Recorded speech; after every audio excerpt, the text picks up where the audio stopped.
Shalom buat Anda semua. Shalom. Wah, luar biasa. Saya hari ini nggak sendiri ya, karena saya takut grogi. Ya, saya di sini ditemani sama Chandra sama Vio ya. Luar biasa. Beri tepuk tangan juga buat tim PAW yang luar biasa. Haleluya. Haleluya, haleluya. Baik, perkenalkan buat Anda yang belum pernah mengenal saya Johan Arif. Saya adalah gembala untuk profesional muda Gereja Marsyaron Magelang. Saya juga seorang profesional di sekuler. Saya menjabat sebagai salah satu manajemen di salah satu perusahaan di kota ini. Saya juga menjabat sebagai ketua koperasi untuk grup tersebut. Saya juga sebagai ketua DPD Askarindo seluruh Jawa Tengah dan DIY. Saya masih berusia 36, jadi saya masih berasa AOG ya. AOGers ya. Saya harap kalian juga memiliki spirit yang sama. Amin. Haleluya. Baik, pada hari ini saya diberikan sebuah topik tentang identitas. Jadi dari Bu Stefani, Kak Stefani ya, kalau di Pro M Bu Stefani ya. Oke, jadi tentang identitas saya ya, identitas kita sebagai orang-orang yang ada di dunia ini atau di dalam Tuhan. Nah, mengawali khotbah pada hari ini saya ingin menceritakan beberapa kisah. Yang pertama kisah dari seorang yang bernama William Bruce Jenner ya, mungkin bisa ditampilkan. William Bruce Jenner ini adalah seseorang yang sangat luar biasa. Pada masanya dia berlatih begitu luar biasa untuk menepati panggilannya sebagai seorang atlet. Atletnya nggak biasa-biasa. Kalau kita tahu Usain Bolt, dia adalah seorang pelari cepat.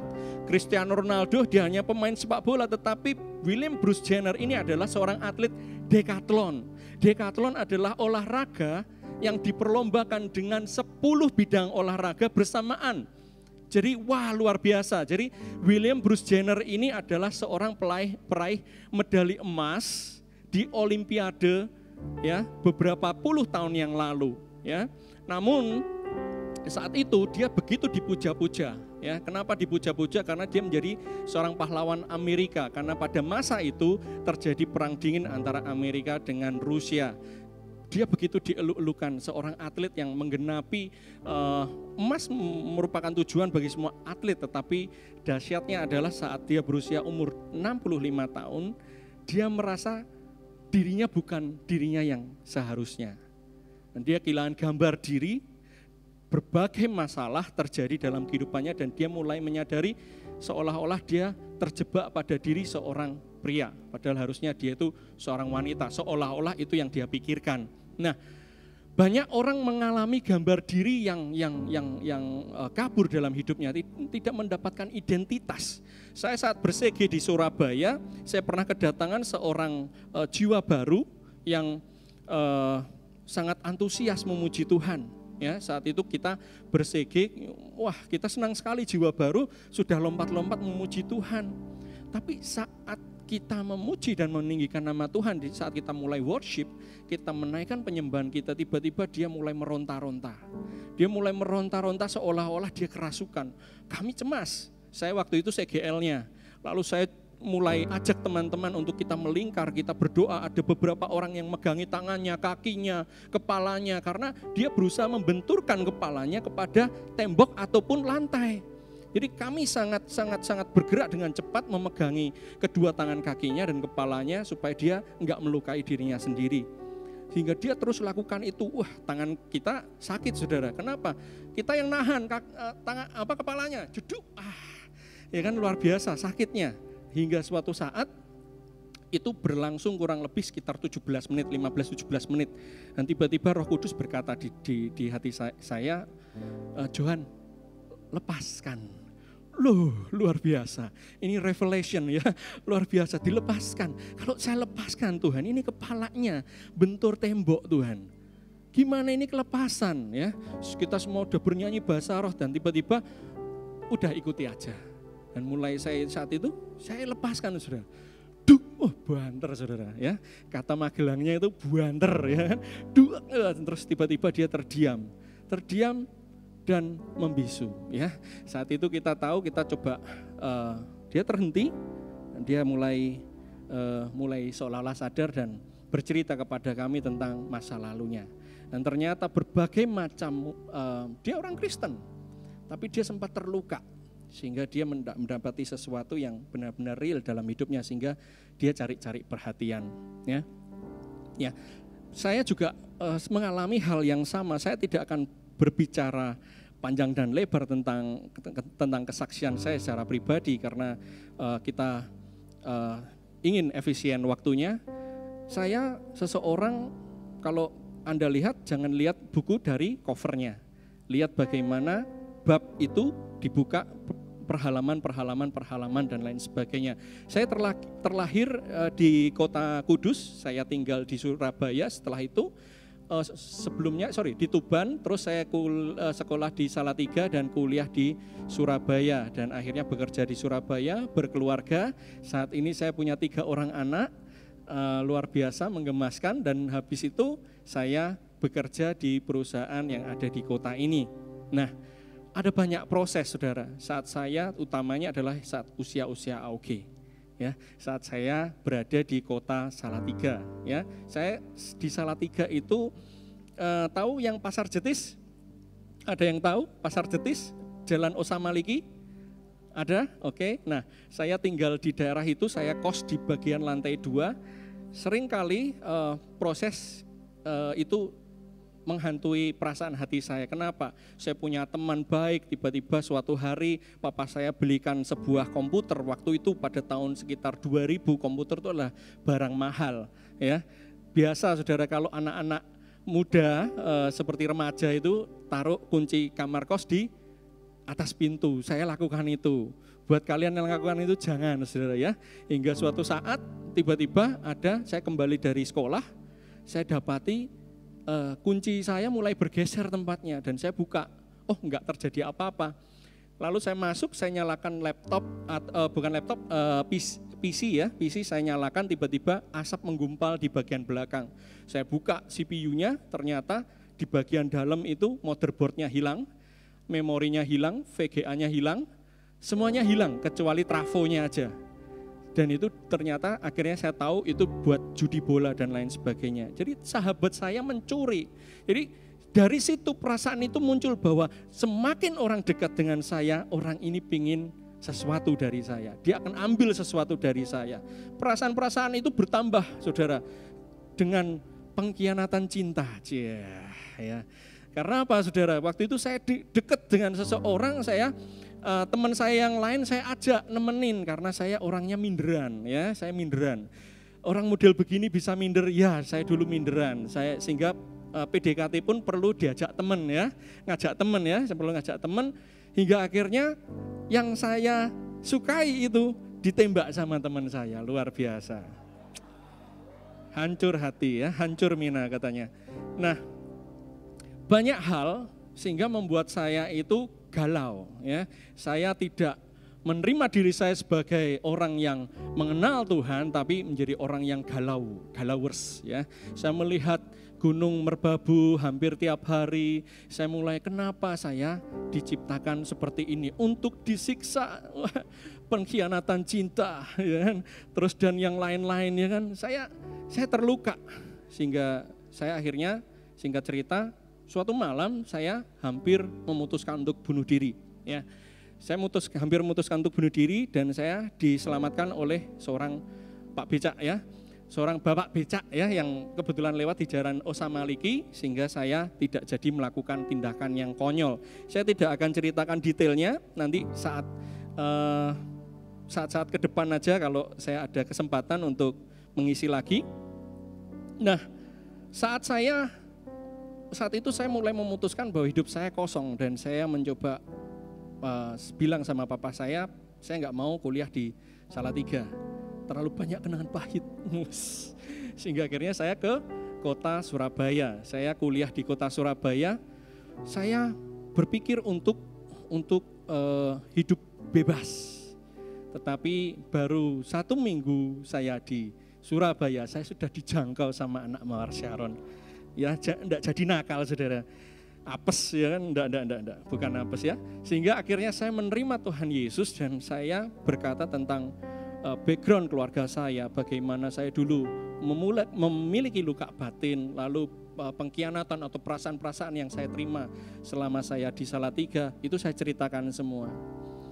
Dan seperti yang Anda ketahui, seorang konselor atau seorang pemimpin akan menyampaikan bahwa kita itu diciptakan serupa dengan gambar Tuhan. Kita punya rancangan yang mulia, kita semua unik di hadapan Tuhan. Kita berharga di mata Tuhan. Dan satu firman yang Dia bagikan yang sangat membangun hidup saya adalah di 1 Petrus 2 ayat yang ke-9. Saya akan bacakan buat Anda semua. Tetapi kamulah bangsa yang terpilih, imamat yang rajani, bangsa yang kudus, umat kepunyaan Allah sendiri, supaya kamu memberitakan perbuatan-perbuatan yang besar dari Dia yang telah memanggil kamu keluar dari kegelapan kepada terangnya yang ajaib. Tuhan Yesus katakan kita adalah umat pilihan Tuhan, imamat yang rajani, orang yang dikuduskan, bangsa yang dikuduskan, orang-orang yang dipilih oleh Tuhan untuk menyatakan perkara-perkara yang besar. Hari itu saat saya mulai berkata-kata bahwa itu kan buat orang si A, itu kan buat si B, itu kan buat si C. Saya terlahir dengan background seperti ini loh Tuhan. Percepatan model apa yang bisa terjadi dalam hidup saya. Tapi Tuhan bisa katakan saat Tuhan membuka pintu, tidak ada satupun yang dapat menutupnya. Itu firman Tuhan, saudara. Amin. Kita dikhususkan, katakan kanan kirinya, kita dikhususkan. Saudara, Tuhan tidak pernah asal bicara. Jadi ini terngiang-ngiang dalam pikiran saya dan saya mulai meresapinya. Hingga suatu saat saya melihat di sebuah mall, pusat perbelanjaan, saya melihat di situ ada sebuah tempat, ya, ada sebuah tempat berisi pakaian. Dikerumuni dengan begitu banyak orang, ada tas di sana, ada sepatu di sana, ada pakaian di sana. Dan saya lihat orang-orang bergerombol, dia coba pasang begini, dia langsung lempar lagi, pasang begini. Saya lihat di situ tulisannya Big Bazar ya, 70%. Ada yang lebih gila lagi dari 70%, 50 plus 20 plus 20. Pernah yang lihat begituan? Pernah? Ya, sama ya, ini yang ngeri ya. Tetapi di pusat perbelanjaan yang sama saya melihat ada satu etalase di mana barang-barang itu tidak tercampur dengan yang lain. Dia hanya satu piece, dua piece atau beberapa, ya. Dia tersimpan dalam sebuah lemari kaca dan digembok, saudara. Jadi tahu nilainya, yang satu nilainya rendah, yang satu mahal, ya. Saudara, saat kita menilai diri kita rendah, maka orang akan perlakukan kita dengan buruk, saudara. Nah, saat kita bergaul, kalau cara bergaul kita, cara berkomunikasi kita, cara satu dengan yang lain, kita bersikap seolah-olah dunia itu cuma milik kita sendiri, bukan milik teman kita. Banyak orang sakit hati, makanya banyak orang sirik atau dalam tanda kutip kejam sama kita. Karena kita, cara bergaul kita murahan. Atau mungkin juga cara berpacaran, saudara. Saat kita menilai diri kita bukan orang yang berharga, maka gaya pacaran kita pun bisa terkesan murah. Ya, jadi Tuhan ingin lepaskan kita dari hal-hal yang demikian. Amin. Nah, seringkali di Alkitab dikatakan bagaimana Tuhan akan pakai banyak orang, termasuk Anda dan saya. Amin. Itu seringkali Tuhan akan berurusan terlebih dahulu dengan gambar diri, identitas. Ya, Musa mengalaminya, betul? Gideon juga mengalaminya. Lalu ada ke-12 pengintai. Saudara, tanah Kanaan itu adalah milik Anda. Percaya bahwa Tuhan sanggup lakukan percepatan demi percepatan buat masa depanmu. Tuhan tuh punya rencananya itu ya dan amin. Jangan biarkan itu terhenti hanya karena kita melihat tantangannya. Ada begitu banyak raksasa. Johan itu di depan tuh banyak raksasa. Mereka itu bangsa yang kejam. Aduh, masalahku Johan tuh enggak tahu masalahku. Masalahku tuh lebih berat, keluargaku tuh begini, begitu dan lain sebagainya. Banyak orang melihat raksasanya, tetapi Yosua dan Kaleb, dia robek jubah mereka. Dan katakan no. Tuhan sudah berfirman masa depan itu, yang di depan itu milik kita. Ya. Negeri yang berlimpah susu dan madunya itu milik kita. Itu harus kita klaim, kita harus perangi itu. Ya. Tapi saat kita melihat bangsa tanah Kanaan yang sudah dijanjikan buat kita, lalu kita melihatnya seperti belalang, maka kita melihat semuanya terlihat besar dan terlihat mengagumkan, seolah mengagumkan. Melihat bayi anak saya yang umur 9 bulan aja udah takut. Ya. Karena pikiran kita seperti belalang, saudara. Ya. Nah, bagaimana kita bangkit untuk mendapatkan identitas kita yang semula? Singkat saya akan sampaikan 3 hal.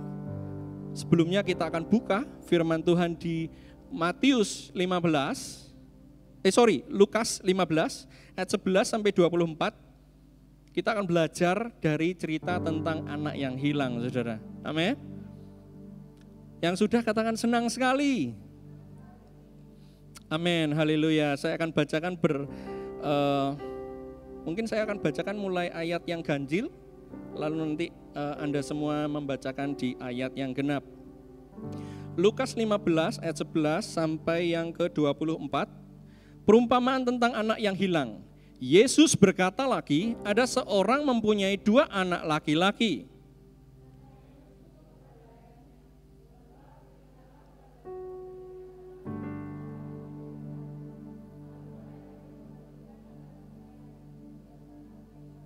Beberapa hari kemudian anak bungsu itu menjual seluruh bagiannya itu lalu pergi ke negeri yang jauh. Di sana ia memboroskan harta miliknya itu dengan hidup berfoya-foya.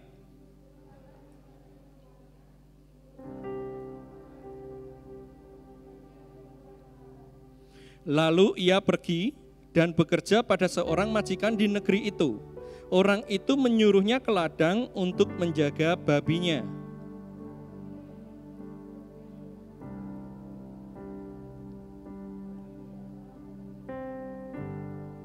Lalu ia menyadari keadaannya, katanya, betapa banyaknya orang upahan bapakku yang berlimpah-limpah makanannya, tetapi aku di sini mati kelaparan.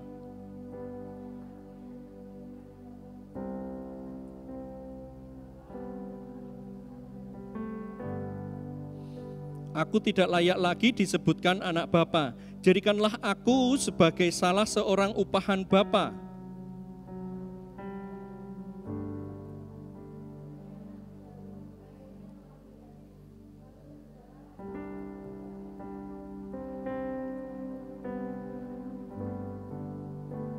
Kata anak itu kepadanya, Bapa, aku telah berdosa terhadap surga dan terhadap Bapa. Aku tidak layak lagi disebutkan anak Bapa.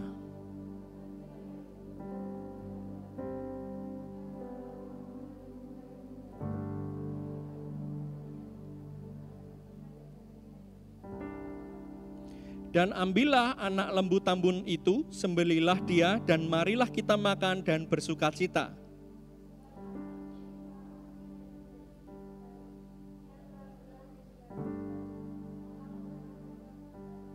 Amin, haleluya. Di Lukas yang ke-15 ayat 11 sampai 24 ini saya akan breakdown sejenak. Yang pertama, bagaimana kita bangkit mendapatkan identitas kita yang semula.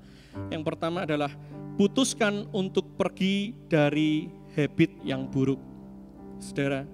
Nah, saudara, sang anak kalau di ayat ini diceritakan bagaimana dia setelah menyadari kesalahannya, ya, semua sudah terambil daripadanya, dia sudah tidak punya apa-apa lagi.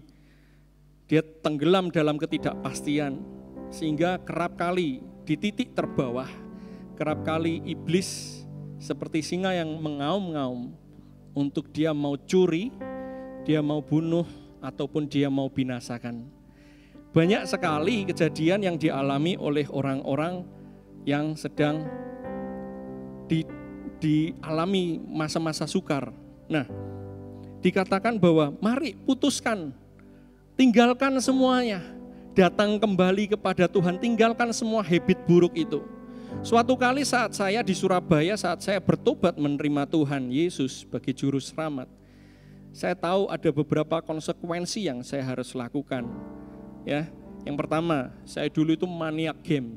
Ya, saya maniak game. Saya pernah bermain game itu 26 jam nonstop tanpa tidur, saudara. Saya main game, saya juara 2 se-Jawa Tengah, tapi saya nggak bangga ya.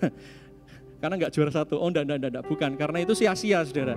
Ya, saya pernah hidup saya terus berputar-putar di area yang sama. Saya wasting time. Sehingga akhirnya Tuhan katakan untuk saya tinggalkan hal-hal yang seperti itu. Di 1 Raja-Raja 11 ayat 2, padahal tentang bangsa-bangsa itu Tuhan telah berfirman kepada orang Israel, janganlah kamu bergaul dengan mereka dan mereka pun janganlah bergaul dengan kamu. Sebab sesungguhnya mereka akan mencondongkan hatimu kepada Allah-Allah mereka. Hati Salomo telah terpaut kepada mereka dengan cinta. Nah, ini pesan Tuhan waktu itu buat saya. Untuk saya tinggalkan teman-teman saya. Saya tinggalkan teman-teman saya. Bukan saya meninggalkan teman-teman saya. Saya bukan meninggalkan pertemanan saya. Saya meninggalkan kebiasaan yang mereka lakukan. Saya tidak ikut campur dengan apa yang akan mereka lakukan ke depan. Baik itu games, lalu di tempat kos-kosan saya. Begitu banyak orang, waktu masa-masa dahulu, ada yang orang-orang berduit yang kos di tempat saya itu pakai narkoba dan lain sebagainya. Tinggalkanlah mereka itu. Berteman, say hi. Tapi untuk hal-hal yang sanggup mengarahkan kita kepada hal-hal yang gak penting, jangan ikuti, saudara. Ya, putuskan untuk pergi dari habit atau lingkungan yang buruk. Ya. Yang kedua, putuskan untuk datang kepada Tuhan meski kita merasa tidak layak. Saudara, di kisah ini tadi tentang si anak atau si bungsu ini diceritakan bahwa dia 2 kali, ya, persisnya mungkin 2 kali atau sekali atau 2 kali atau 3 kali ya, dia sering berkata, dia katakan bahwa dia tidak layak. Dia dengan pahitnya kehidupan, dia menargetkan sesuatu yang rendah. Sehingga dia berkata, jadikan aku hamba upahan Bapa saja. Saudara, banyak orang saat di tengah kehidupan dia mengalami masalah. Yang dia lakukan adalah dia bertobat. Dia kembali kepada Bapa. Dia kembali pada Bapa. Berapa banyak orang yang datang kepada Tuhan saat di tengah masalah. Itu saya dan Anda dan saya ya. Kita semua. Tetapi yang Tuhan mau luruskan melalui kisah ini adalah bukan kita kembali datang kepada Tuhannya. Tapi seringkali kita datang kepada Tuhan seperti seorang anak bungsu ini. Tuhan, aku jadi hamba upahan aja. Dia enggak datang dan jadi Tuhan, Bapak, aku anakmu, aku udah kembali pulang. Ampuni dosa-dosaku, pulihkan aku. Dia enggak kata gitu. Dia aim low. Banyak orang Kristen saat dia luka, dia datang pada Tuhan, dia datang sege. Tapi biarkan aku jadi jemaat biasa-biasa aja. Biarkan aku jadi orang yang biasa-biasa. Aku pilih aman aja. Ikut Tuhan makin tinggi. Makin aku mengalami sesuatu, makin banyak tantangan. Saudara, proses demi proses akan membawa banyak orang di sekitar kita mengalami kemenangan yang luar biasa, saudara.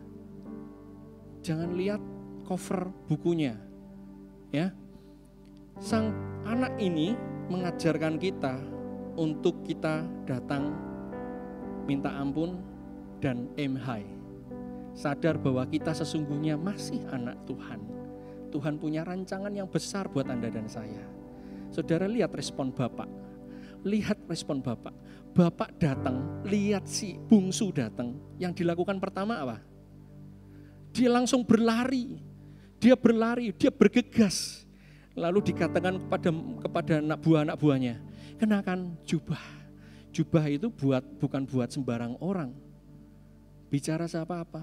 Sang Bapak ingin merestorasi, buru-buru. Stop, jangan ngomong lagi. Anaknya udah datang dengan minder. Tapi Bapak stop. Dia kenakan jubah. Ya. Statusnya dikembalikan dikenakannya cincin. Bicara soal apa? Otoritasnya dikembalikan sebagai salah satu orang yang berkuasa di area itu karena dia anak bapaknya. Dikenakan sandal karena dia bukan lagi seorang budak. Jadi saat kita datang kepada Tuhan, Tuhan yang terlebih rindu untuk merestorasi kita, mengembalikan kita pada fungsinya. Mungkin Steve Jobs saat dia lihat sebuah iPhone berantakan, apa yang dia lakukan? Dia akan buru-buru ambil, minta obeng, minta solder.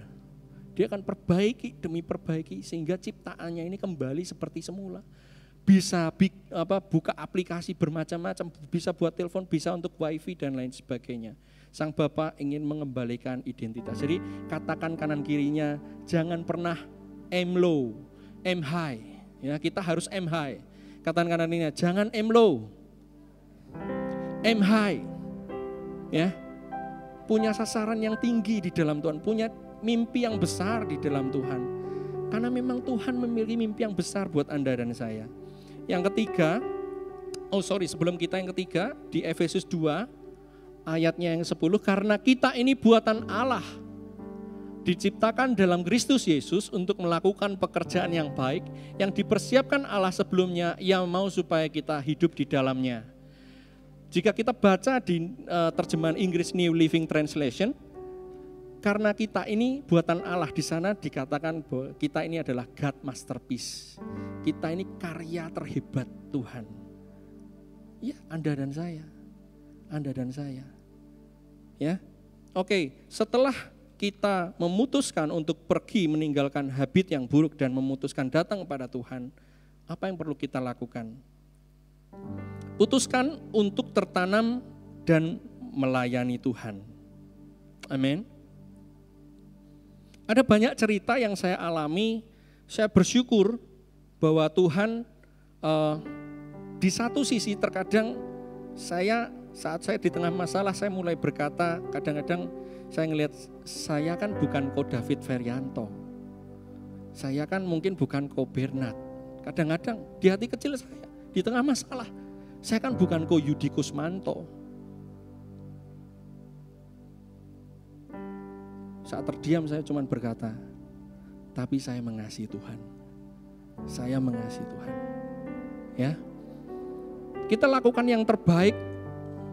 Kita nggak mau hanya diam saja. Kita hidup di dalam proses. Saudara, saya berkaca pada kisah Yusuf.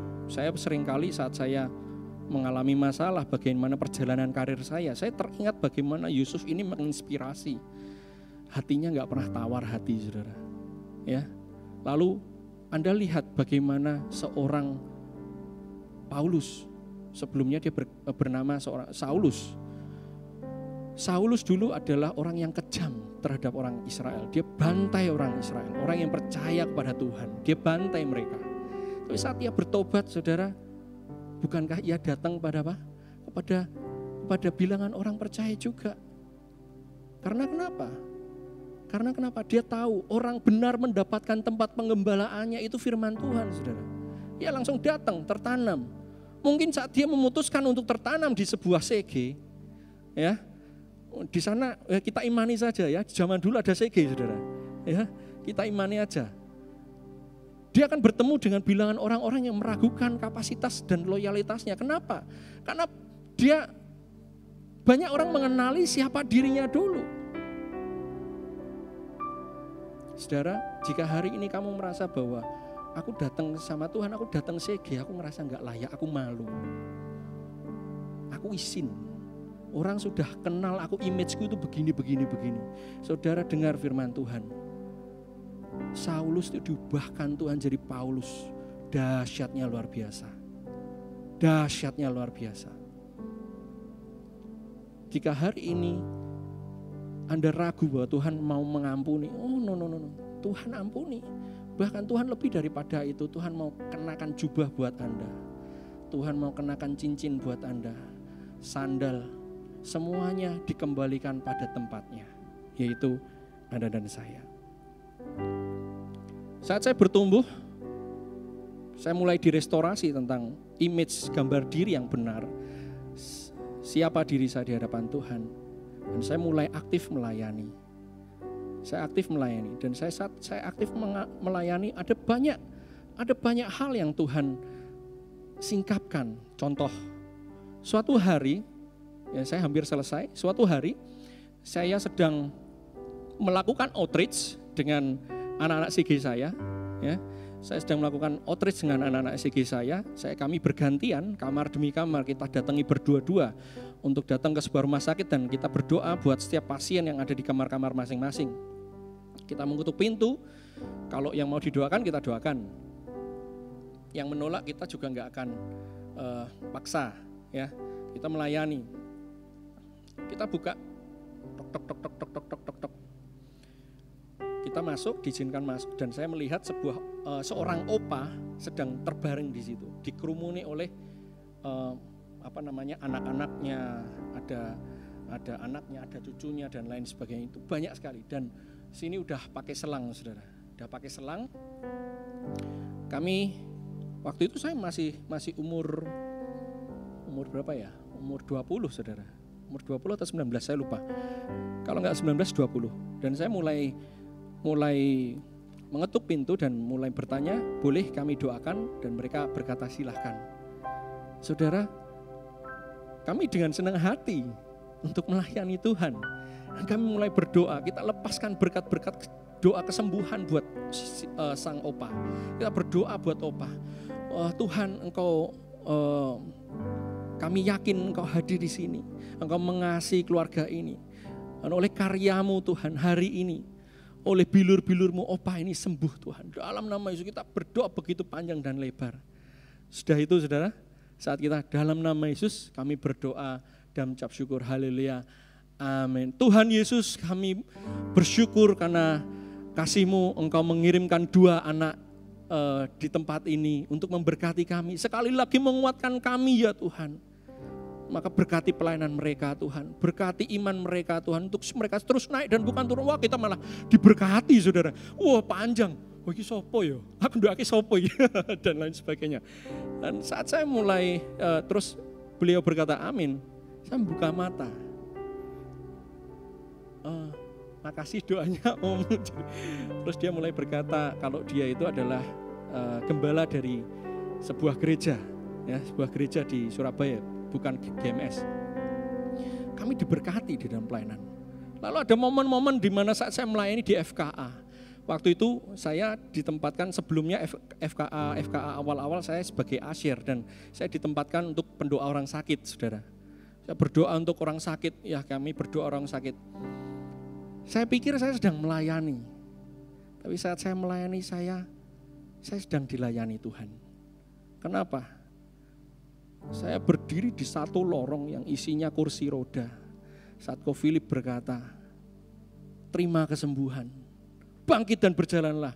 Begitu banyak orang berusaha bangkit. Saya terberkati, saudara. Itu enggak bisa dibeli dengan apapun juga. Jika Anda bertumbuhlah sungguh-sungguh. Aku tahu, iblis sering mencoba membuat kita patah arang. Seperti tunas, karena dia baru bertumbuh. Kita dengan mudah mematahkan tunas. Tapi saat tunas ini bertumbuh menjadi sebuah pohon, akan sukar untuk dipatahkan.